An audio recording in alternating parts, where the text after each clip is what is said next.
who provide life-saving care to Americans. However, even this $10,000 per year cap will be phased out over 10 years to allow us time to build our own pipeline of American doctors and physicians. My bill will also restore the original intent of the visa, for it to be temporary.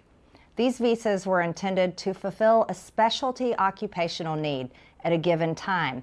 People should not be allowed to come and live here forever. We thank them for their expertise, but we also wish them well so they may return to their home country. My bill will take away the pathway to citizenship, forcing visa holders to return home when their visa expires. In order to build our pipeline of American doctors and medical professionals, my bill will also prohibit Medicare-funded residency programs from admitting non-citizen medical students into their programs. Just last year alone, there were over 9,000 doctors in the U.S. who graduated from medical school but were left without a residency placement. Meanwhile, in 2023 alone, there were over 5,000 foreign-born doctors who received residency spots. This is entirely unfair, and it's America last. My bill will help mitigate the shortage of doctors and nurses in our country, the shortage that we face, while at the same time serve as an off-ramp from our reliance on foreign workers by allowing us time to fill our residency programs with American doctors. Now, this will completely end the H-1-B visa program in all other sectors in the job force and in the workforce. This is America first. It's time to put American citizens first instead of foreigners first. And this has gone on, and this has been an abuse for far too long. Americans deserve a future, they deserve a chance, and I believe Americans are the most talented people in the world, the most creative, and I want them to have their American dream. Thank you. And Lincoln, it's not about shouldn't the best man win. They're not better than us. They're cheaper than us. Bro, they pay more than us just to get into the college. So it's about financial incentive, which you should be against. But for some reason, downplay the American citizens, you're willing to get behind the corruption, which is crazy. But hey, it is what it is. So let's get over to what Shapiro got to say about this, because he completely had the wrong take on this. And man, trust me, there's a lot you guys don't know, because you think these guys outperform us? Well, they don't. Actually, we outperform them. The problem is they're cheaper. And it's way easier for these companies to exploit these guys when their employment, or not their employment, but their residency depends on their employment. It's a lot easier to exploit and to pay them less. So if you're okay with that, then yeah, sure. Okay, yeah, they're better than us to hire, but not because they're smarter than us. Not at all. Many of our best founders in the United States are either immigrants or the children of immigrants who came in on H-1B visas, or who came in just generally without an H-1B visa through other forms of legal immigration as students. Well, I guess I would say if 83% of H-1Bs coming to the United States weren't entering in at low-level jobs like junior entry-level positions, that's 83. Exactly. It's like, so if they're supposed to be here for skilled labor, then why are they here for entry-level positions? Like in tech, medicine, engineering. Come on now. You can't sit there and say that, oh, it's the best of the best, but they're not coming for these high-level positions to teach Americans. No, they're filling up the entry-level and mid-level position that Americans are supposed to fill. And it's not because they're better than us. It's because they're cheaper. And we're talking about the tech oligarchs are the most egregious offenders. And you guys will think it's about, oh, they're smarter than us. Like I said, no, cheaper, not smarter. 3% from 2020 to 2024. Ben Shapiro would have a great point.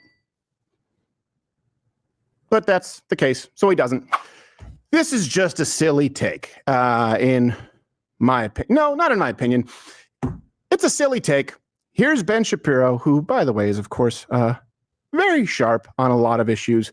H-1Bs. It's like, look, bro, I'm a Trump supporter too, but supporting Trump on what he said about Americans and us not having the talent is not it, bro. Like, even I will disagree with Trump to the end of my life about that. Never will I ever sit there and try to downplay the American workforce when we've been getting taken advantage of by the corporate elites forever. And then they spread the propaganda as if Americans are lazy, and no, we're not. We can do the work just as good as these guys can, except they want to frame that to us because these guys are cheaper. And to avoid people from looking into it, they'll sit there and say, no, the American people are just lazy. That's it. No, it's not that. We have some hardworking, very smart Americans here. Like, don't ever try to play us like that, especially when it came to batteries. I'm like, bro, give us the goddamn manual, and we'll figure it out without you having to import a whole bunch of Asians. Seems to not be one of them. One, there are in fact certain positions in the United States that require a level of expertise that may not be reachable in the numbers that are currently being churned out by American universities. That is a shortcoming of our educational system, and it is a problem. And so you can say we should up our game. I agree. We should absolutely up our game educationally.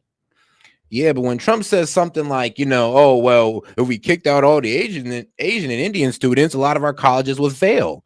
Okay, let them fail. If they got to win off exploitation of the immigration system, then let them fail. If they're failing to educate our students, educate American students, and help them get into a job, instead, no. Let them run up a debt. Don't help them get a job, and let these tech corporations go ahead and hire a whole bunch of H1Bs. That's a problem. Let these medical corporations hire a whole bunch of H1B visas. That's a problem. Or the foreign students, allowing foreign students to take the place of what an American student would have been is absolutely insane. Like, how is that America first? How can anybody sit there and say, you know what? Yes, I support a foreigner getting the position over an American. Why? Why? Oh, because they pay more? Like, I would think the Dems would be the most against this, because this is, in a way, corruption. This is money over talent. This is not meritocracy. But in the meantime, if you do not bring in the labor supply, particularly to tech will go find the labor supply. And so what you will end up with is an office that was employing 30 Americans and 3 H-1B visa people. If the costs grow too high, simply moving to another country where they hire 30 Indians and 0 Americans. Right? This is the problem with the reason companies offshore is not because it's easy or fun to simply move your company somewhere else. It's because the labor cost becomes so prohibitive in the United States that companies move away. Fix it. And you can try to tariff them back, but all that does is artificially raise the price on Americans. Again, we're talking about affordability. There are trade-offs in economics. Autarky comes with the fun feeling that everybody in America is making American product. It comes with the very large downside that your products are economically inefficient. They don't. I mean, here's the thing. We can bring down all the taxes. We can take taxes down. We can take off regulations and all that good stuff, and all that stuff that the EPA gets in the way of. Like, the EPA gets in the way of a lot of stuff, which I'm okay with them doing to protect the environment, but it does make producing in America more expensive. We can draw that back a little bit, draw back these taxes. We can make it more affordable for these companies to operate here while paying our people a livable wage or what they're worth, and not having to cut our wages. But like I said, we can't have both. I'm gonna be honest, we can't have these guys paying high taxes and also paying good salaries. It's either they're paying good salaries and damn near paying little taxes, or they paying big taxes but paying little salaries. Like, I gotta pick. Work as well, and you're not globally competitive. Economics globally, got it. Right? All policies have trade-offs. It is also better for the American people, broadly speaking, to bring in the best from other countries. Now, how do you determine the best? You can make, again, the case. The H-1B visa program is fatally flawed. It's not bringing in enough of the best. I will point out. Shout out to my man, Original Gamer. He says, open up the call in. I got some stuff to say. Man, hey, we're only 70 away. We're only 70 away, and I'm here for about a couple more hours. That many of our best founders in the United States are either immigrants or the children of immigrants who came in on H-1B visas, or who came in just generally without an H-1B visa through other forms of legal immigration as students. And the reality is that maybe our screening procedures should be different, but we need to see specifics on what the screening procedures you're applying are that would allow for there to be, for example, an Elon Musk American citizen creating tens of thousands of jobs. Yeah, but here's the thing. We're not talking about a person like Elon. We're talking about Indians and Chinese people that get brought in for entry-level positions. That's who we're talking about. But okay.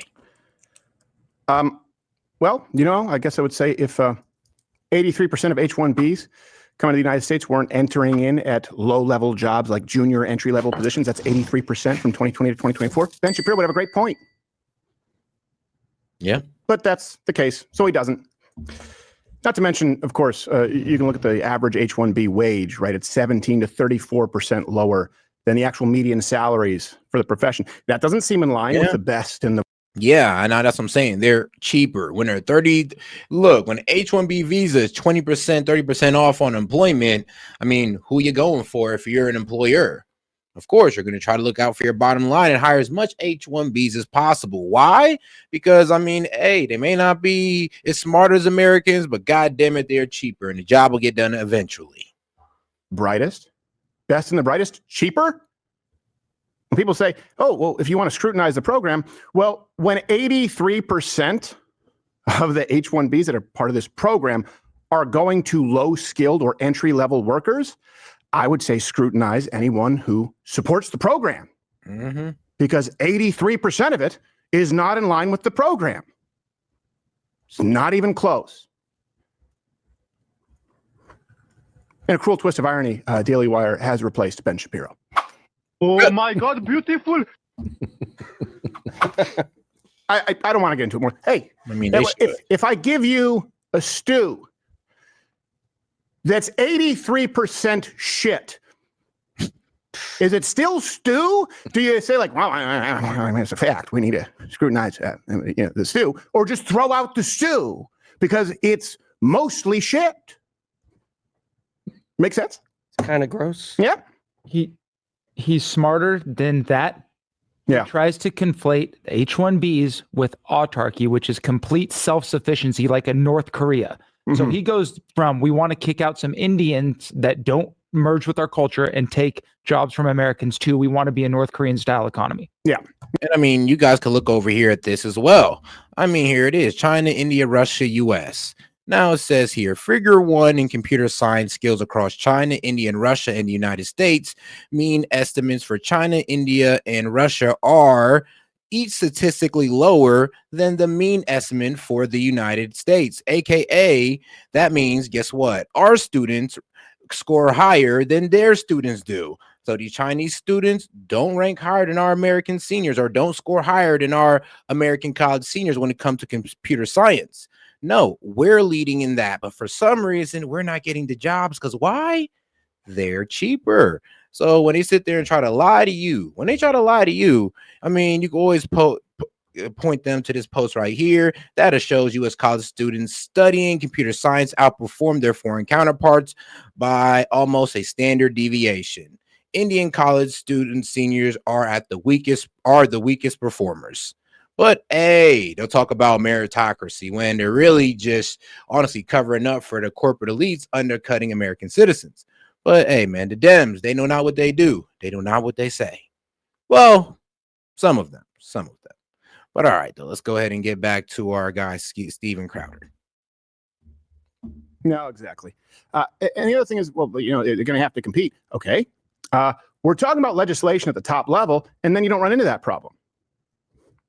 And you're just going to have the company that just employs Indians. Well, that's not a thing if you don't allow the H1B program to continue to undercut American workers. These are not the best. These are not the brightest. If that was, no one would have a problem with paying $100,000 a year. If you're talking about an Elon Musk paying $100,000 a year to have the best and the brightest, of course, that's a very small price to pay. That's an investment. That's not what we're dealing with. We're dealing with 18 families living in a single bedroom apartment as they get placed here through a staffing firm and Uber in their off time. All right, that's enough. I mean, hey, I've been told you guys about those staffing firms and how they found a way to skirt, like getting people. Bro, they found a way to skirt the verification of citizenship, verification of residency. They found a way to skirt it. I mean, that's how you get a lot of some of these guys coming through temp agencies that speak not a lick of English. Yeah, come from those guys. But hey, when you point it out, you're a racist, right? Or I guess what, you're jealous, or you need to work harder. I mean, okay. But all right, guys, let's keep going with this whole Trump going after Marjorie Taylor Greene. And in the meantime, while I play this funny. All right, needed a quick little 20 seconds. Political romances are often short-lived. And she has been critical of him not only about the Epstein files, but about his involvement in foreign affairs. And I don't mean with women, I mean in various parts of the world. You said it, no. Just to clear the table on that one. and so it's not surprising that they have had a breakup of sorts. After all, he didn't give her a ring. He just supported her for a little while. Listen, this fire is spreading. I mean, right? It started off talking about Epstein in the beginning. Then during the shutdown, she was one of the few Republicans that correctly identified Donald Trump's unwillingness to deal with the ACA subsidies and lower healthcare costs for Americans as being one of the reasons why the shutdown occurred. She was very outspoken about that. Now she's talking about foreign policy. This is not going away. Whatever is going on between them seems to only be heating up, and I think the rest of us should get the popcorn. I think Sitting here for it. I And a think war you- with words. Sorry, Scott. Yeah, I'm not gonna lie, but this be real though. This whole ever since the interview with what was it, Nick Fuentes and Tucker Carlson, and we're gonna get into some of Nick Fuentes' rhetoric. Well, probably after this video, but that's one of the main reasons why there's a civil war going on. And it's like I said, is the Israel first versus America first, or is MAGA versus America first, or whatever MAGA is trying to get turned into right now? Because yeah, it does seem like there's a difference of opinion when it comes to geopolitical topics, and the two sides are literally going to war over geopolitical stuff.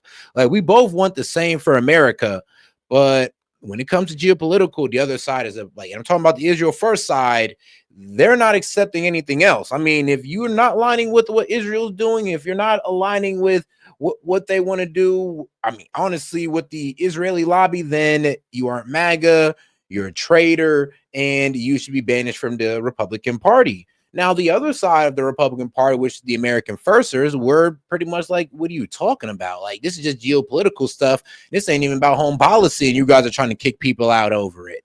And then even the worst part about it is that you're not even willing to hear no different type of arguments. You're not willing to debate the other side. I'm talking about the Israel First guys. I mean, Tucker Carlson challenged Mark Levin.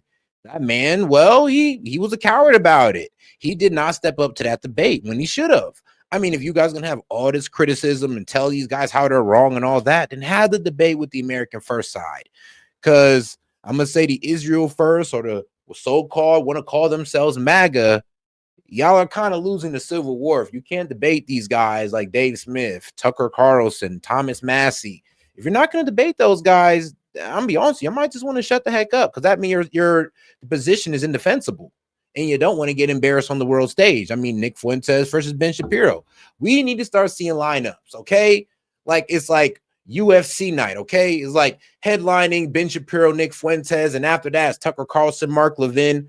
Bruh, trust me, I'll be there for that whole 2 to 3 hour debate.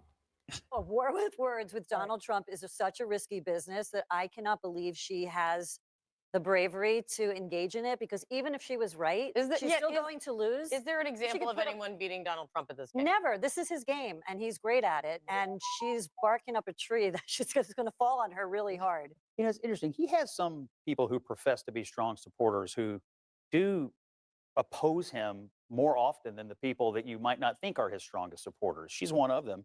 Thomas Massey in Kentucky is another one. Rand Paul, my home state senator, he takes on Trump, although they profess to be Trump supporters. In this case, I think he had the order out of order. I trace all this back to his decision, the righteous decision to strike Iran. She was against it. So were some of the people who occupy that wing of the party. He defied them. And since that time, they all seem to be stridently picking at him on this issue or that. And then, of course, everybody knows in Washington, Miles, you know, the fastest way to get in front of a television camera if you're a Republican is to come out and crap on Donald Trump. And so, which is okay, I'll give him that one. Now, Scott Jennings did make a good point, and this is why I said Marjorie Taylor Greene is kind of playing into the Democrats' hand. Because if you have problems, I mean, bro, go on Fox News and say it. Go on, I mean, try to call the president, prove that the president's not taking your calls, but you don't go to CNN and sit there and slam on the president. Like, that's what they want you to do, and it kind of seems like you're leaning into their agenda. So yeah, it wasn't really a good idea to go on like all these left-wing places like The View and sit there and just bash on Trump. Like, I'm gonna be honest with you. If she wanted, I believe, look, I agree with Marjorie Taylor Greene on a lot of her stances, but the way she was going about it wasn't the right way, in my opinion. Going out there on CNN every trip just to slam on Trump and all that good stuff was not it. And then saying, oh, I support the president, but I'm not gonna sit here and say we should kick her out of MAGA.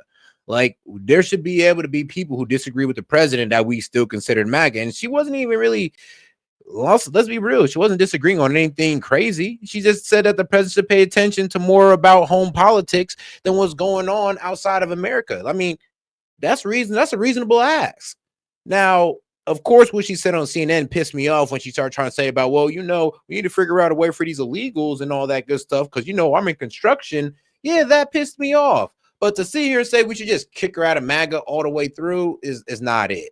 And I do understand that what she was doing to go all these left-wing pundits, going all their channels, all the platforms, and sit there and bash Trump wasn't it. But I do see what the strategy was. She was trying to get that man's attention. And what's the best way to get Trump's attention? To go on the enemy's platform and talk ish as a Republican. And that's the best way to get his attention. But let's be real. I think they backfired on her because now Trump is saying she's a lunatic.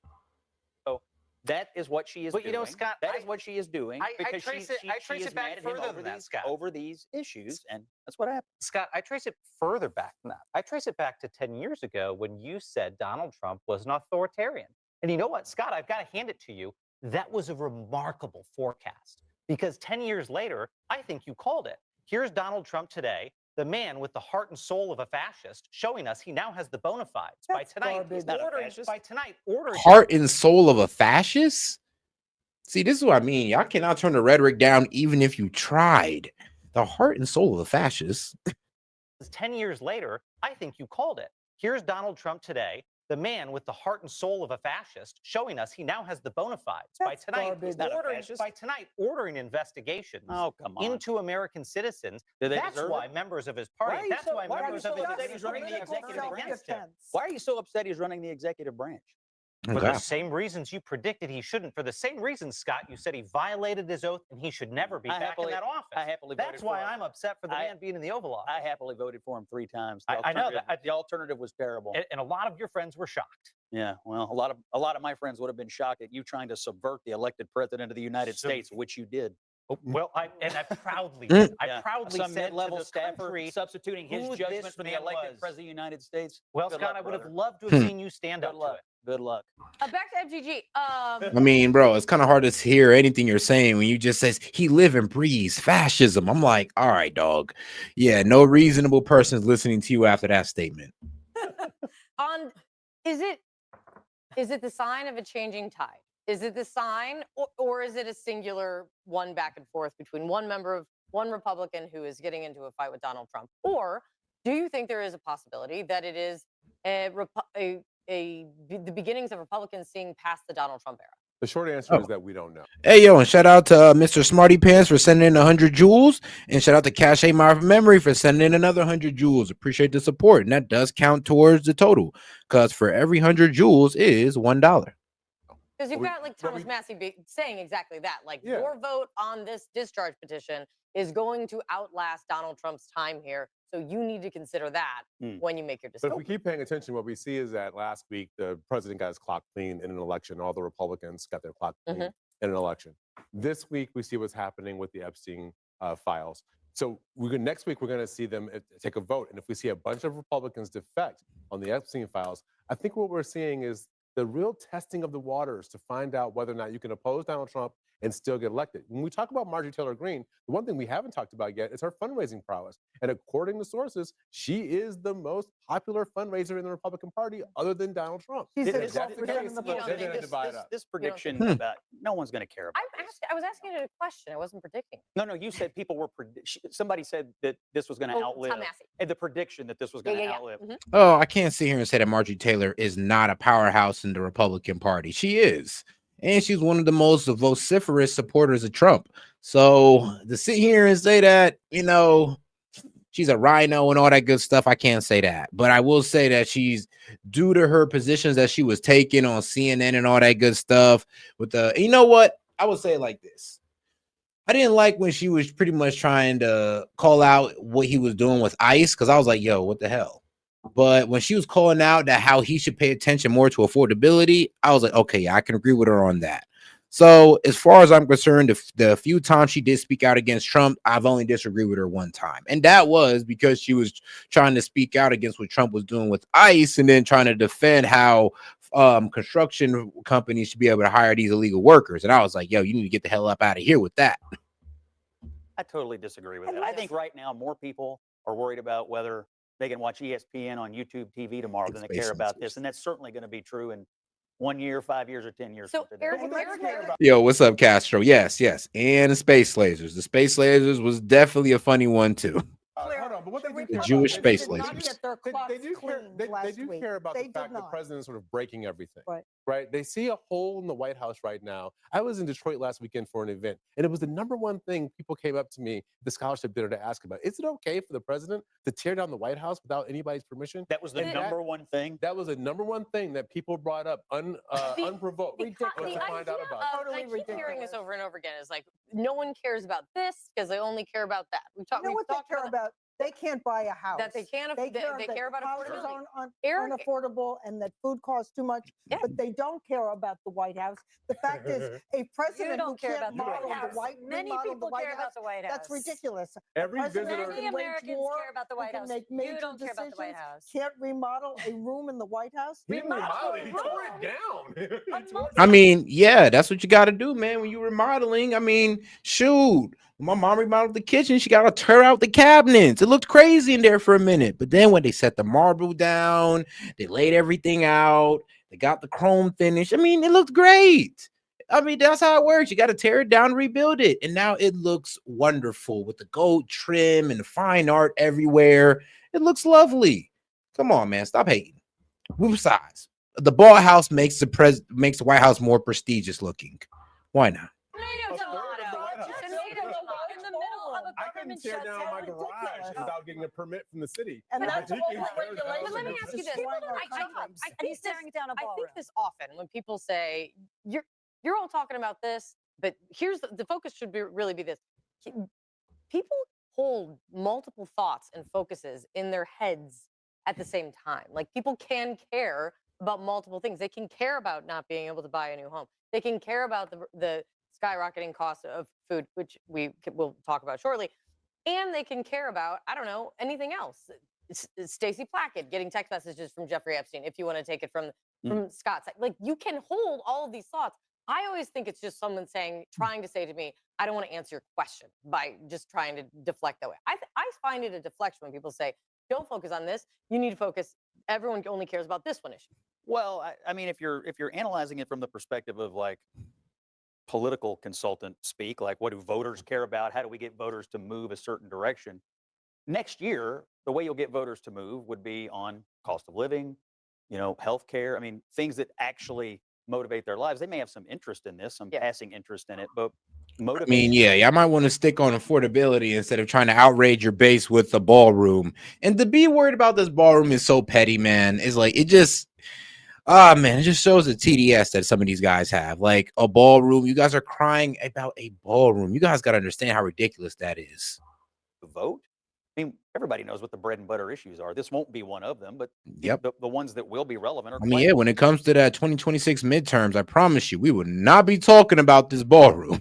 Obvious. And if you do, I mean, you're not going to be bringing home any good points.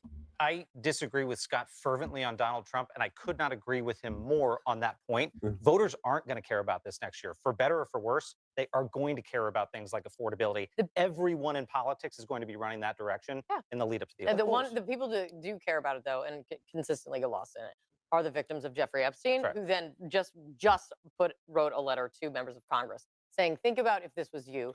Think about if this was your child when you're taking this vote next week. Do you think I am saying that because do you think the victims would agree with Donald Trump asking the Department of Justice to look into people that may have been involved in this and got away with Scott, I will it would have been nice if he did not it when he speak for the got victims. into I know they can speak for themselves. I do know that the Democrat, even Ro Khanna, said everyone investigate it. Well, there seems to be a lot of anger about Donald Trump saying, well, maybe these people need to be looked into.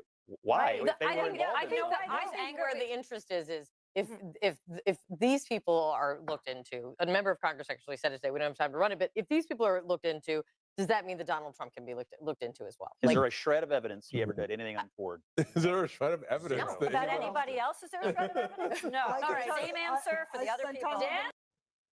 Yeah, that's true. Not really a shred of evidence that Trump is guilty, but they'll run with it, though. They'll run with it. All right, guys, let's get into what Nick Fuentes has been saying. Since this whole Civil War is damn near, well, I'll be real with you, almost his fault, maybe like 30% his fault. So let's get into it. Why is Trump against Thomas Massie and Marjorie Greene? It is literally two things, two reasons. Why are Thomas Massie and Marjorie Greene out of MAGA? What do they have in common? Why do I say because of the commonality?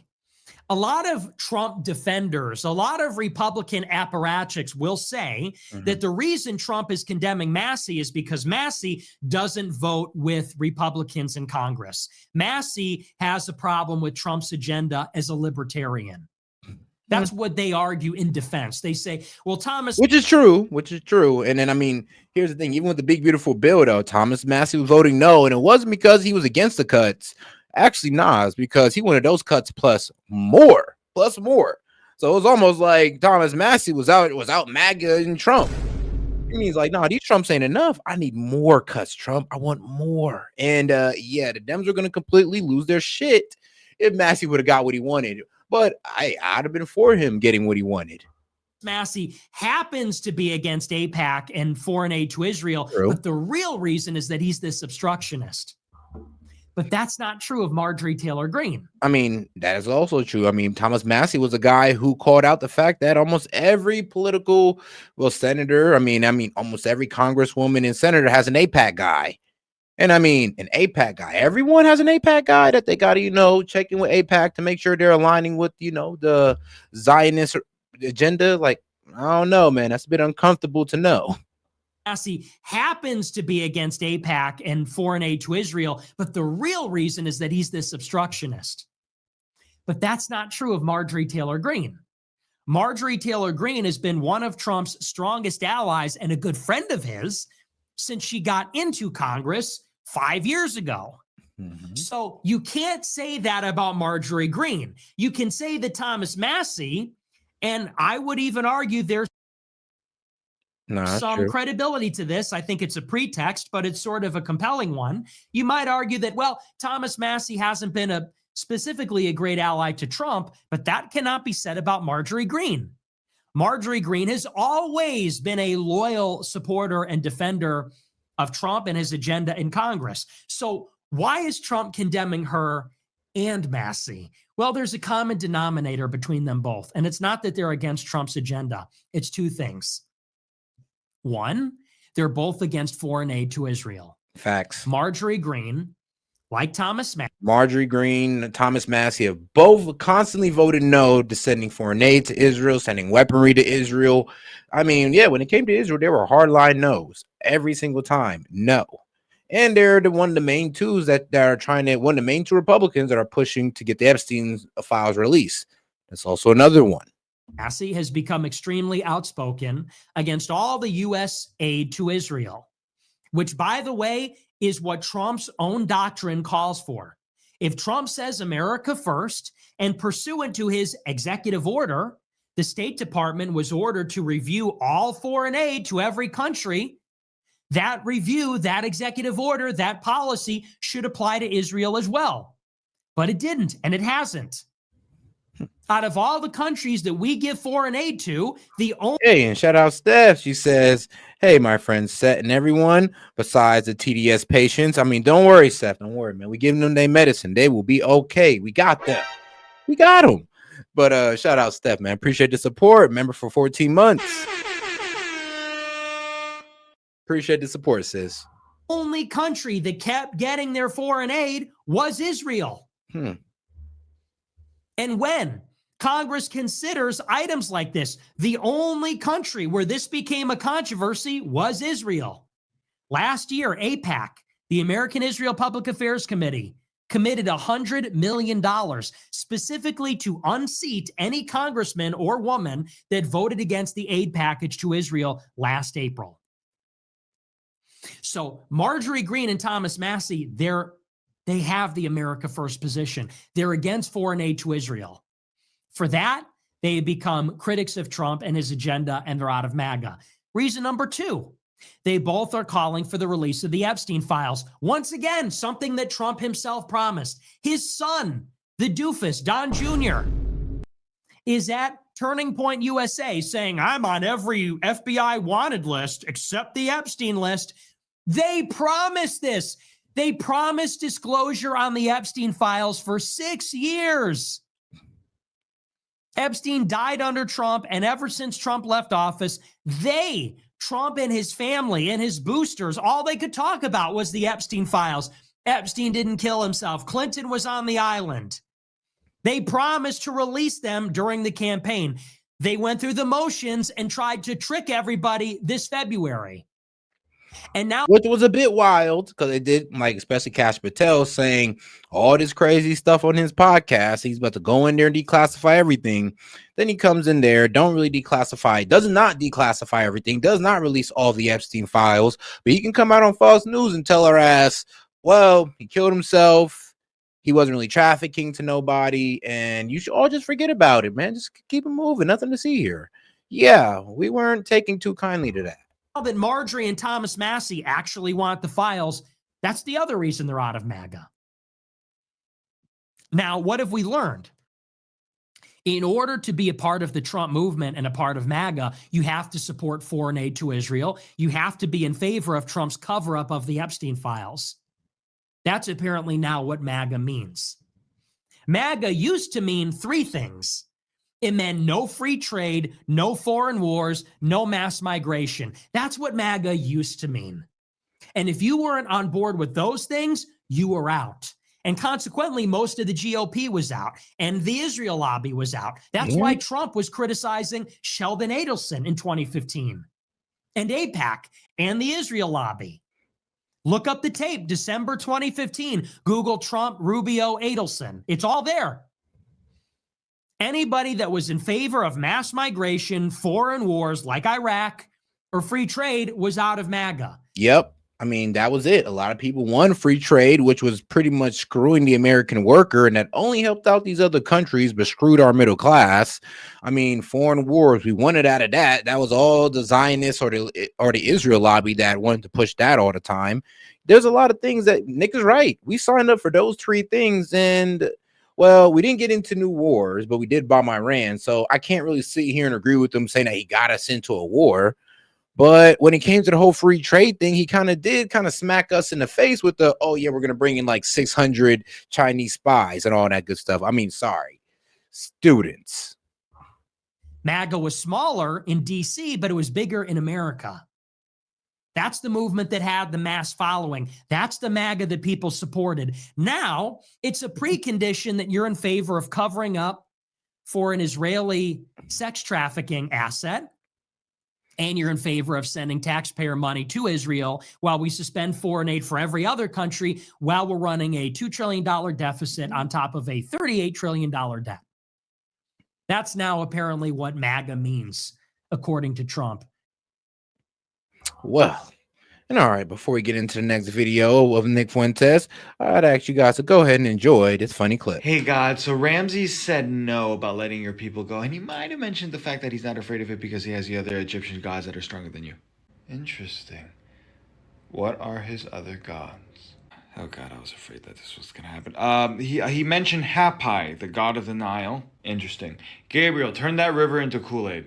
Go on. Hecate, the goddess of fertility and water. She has the head of a frog. Cool.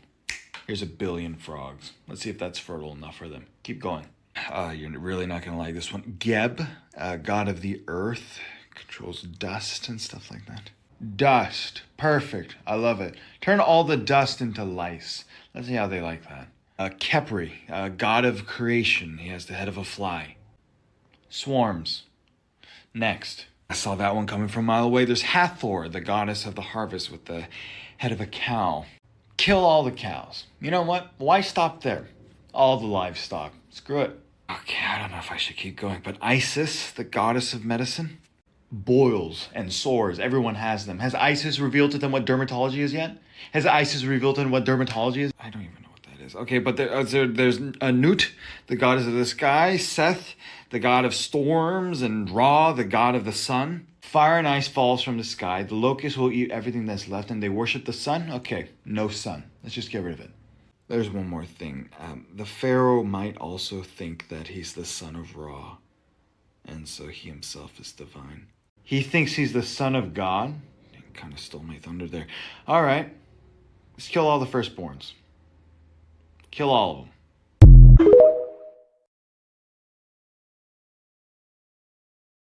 Again like that. First off, I ain't never see your name pop up for a donation not one time. And I know all my supporters from the left and on the right. I know all of them. And you are not one of them, sir. So please cut that propaganda that you're trying to spew. Talk about, oh, he's platforming Fuentes. That's so I'm gonna unsubscribe. I mean, dog, I'm pretty sure you might have been a subscriber, but you was never a supporter, bro. So good riddance. Have a good one, my friend. And I had people last year, friends of mine, tell me, you're being disloyal to Trump. No, you've got it wrong. Trump has been disloyal to us. What more do we owe this person? Seriously. How many of you got fired from your jobs, expelled from your school? How many of you got hit in the face, lost friends because you supported Trump? How many of you went to jail in the Capitol, lost a social media account? How much acrimony, how many problems has the Trump movement created in your life because you supported him? And how have we been repaid? Well, let's see. When BLM torched every city, Donald Trump let it happen because he thought it would be better for him in the election. Donald Trump was the father of the vaccine and the COVID lockdown. He didn't build the wall. As a matter of fact, he didn't even get illegal immigration under control. He gave Venezuelans TPS status before millions of them came here during the Biden administration. We were disloyal to Trump? No, Trump was disloyal to us. He did not use greatagain.org to fill his administration with his voters. He filled it with Bush and Rubio alum. He filled his White House with GOP staffers who cut taxes for the corporations and moved the embassy for Israel. He gave Ukraine lethal aid. He let BLM destroy the cities. He let Pfizer invent the RNA vaccine. And you say the Trump? I mean, hold on now, Nick. You cannot blame Trump for that one. Actually, it was a lot of these governors and city and mayors that allowed their cities to burn down, even when Trump was trying to help them. So you just can't sit there and blame that all on Trump.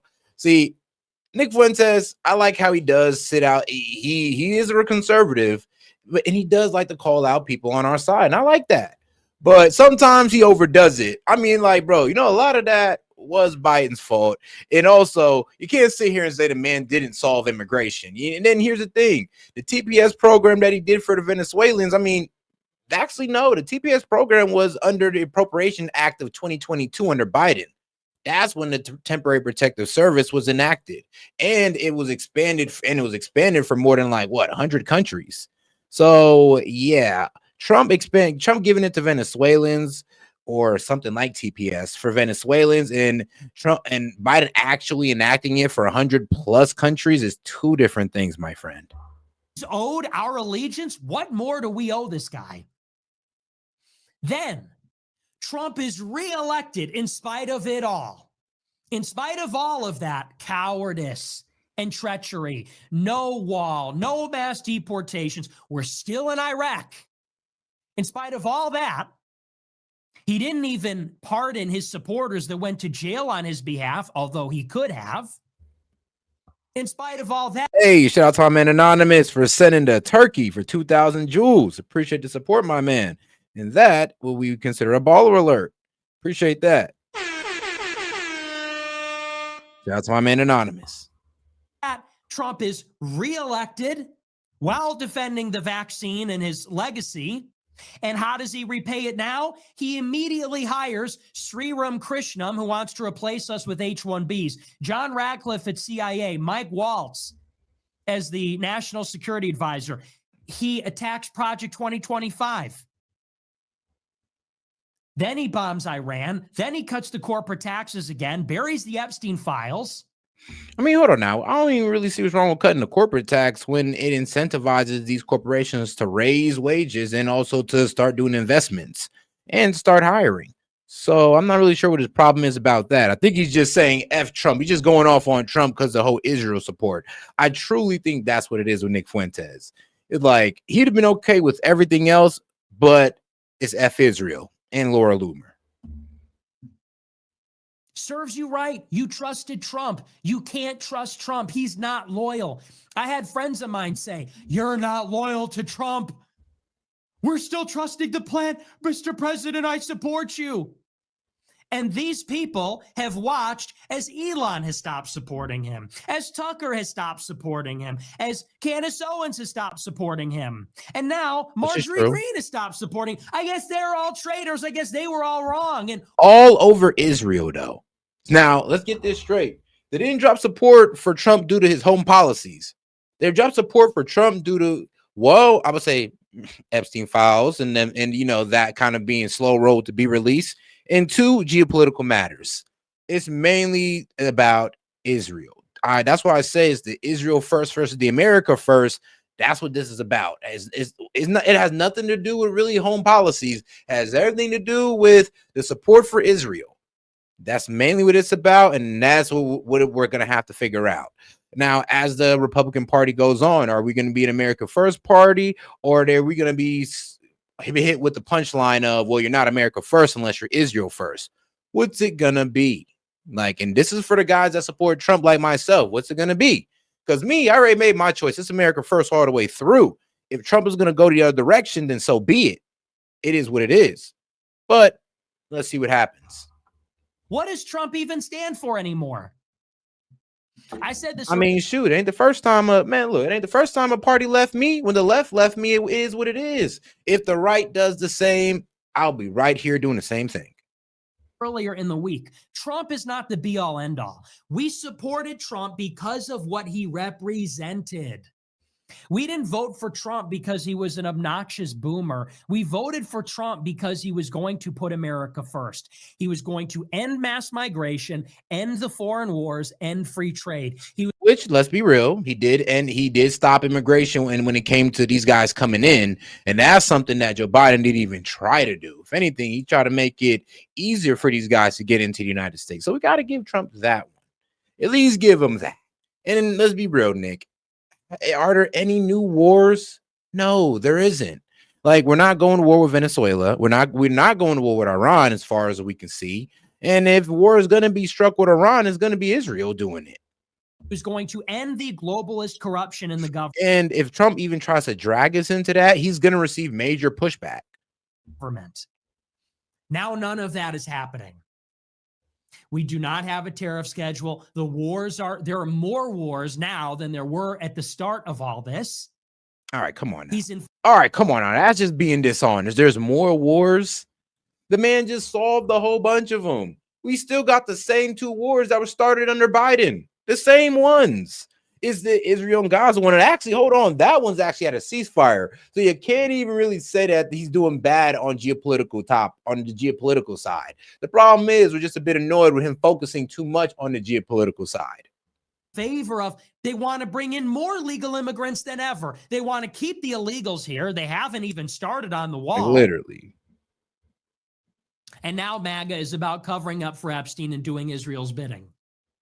No, Trump betrayed us.